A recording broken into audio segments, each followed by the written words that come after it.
One of the biggest questions I get is explaining the different hybrids, so let's try to do it in 3 minutes or less.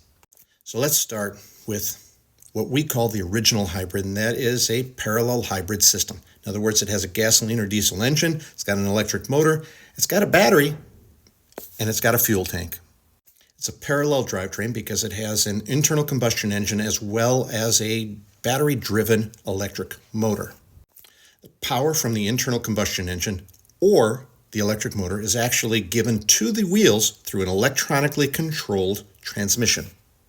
The electronic control determines if there's enough electricity in the battery to drive the electric motor, or do we need to start the gasoline or diesel engine to not only power the car, but allow regenerative braking, in other words, slowing down or stopping, for the kinetic energy to be recaptured by that electric motor and recharge the battery through that electric motor, working as a generator.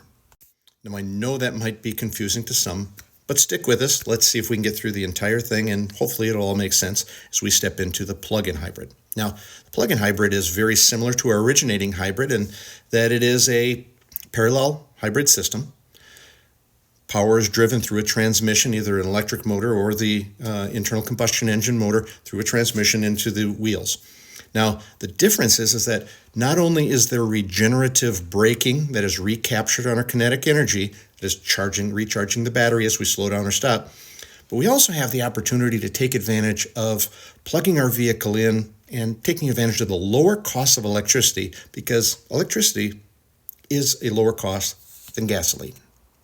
So realistically, the only difference between the two is that we can plug the plug-in hybrid in. All right, and now we're going to jump into battery electric vehicle. And a battery electric vehicle has got a larger battery, much larger than the previous two models. It has no internal combustion engine. Everything is driven off of an electric motor.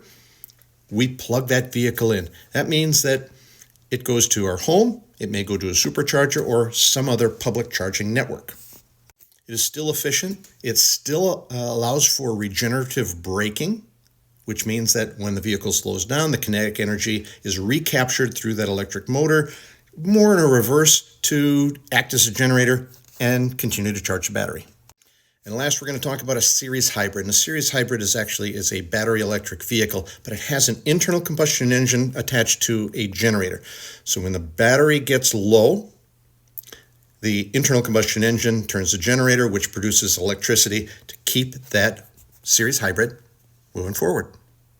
I know this was quick, but if you like the content, subscribe and follow.